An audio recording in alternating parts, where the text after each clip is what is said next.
د امت مسلمه تمام امت مسلمه واقعي په ډېر لوی غم کرب سره تېرېږي. ډېر جو د کفار مشرکین د هغې یهود نصارا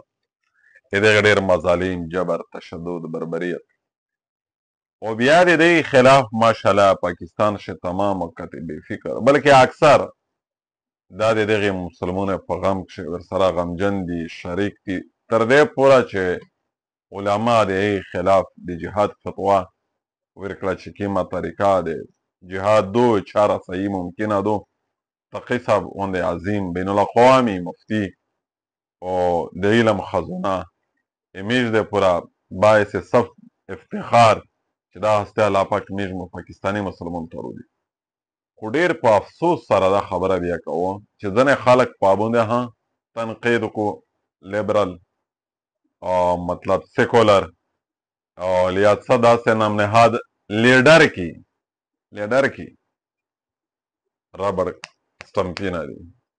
دومره عظیمه هستې دې جرأت څرنګه شي دا د تربیت ته څه شوی دی د تبویې ومه کې چې په دومره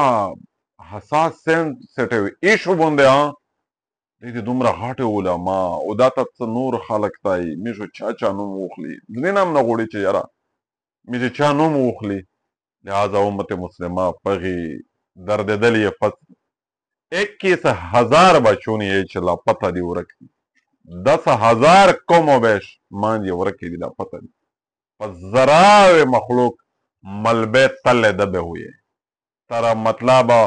چاتینا لون دی ورک دي وا غریبونو بار بار سری کوي چې میږو بل سبب شي په میږ د ظلم اخري حد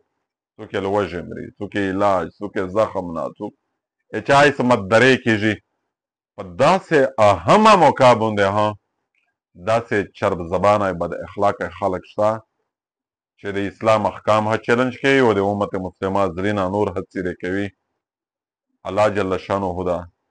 دې ته هدایت وکړي او د امت مسلمه چې څومره ها په دا د غم اظهار وکړي دا په کام دی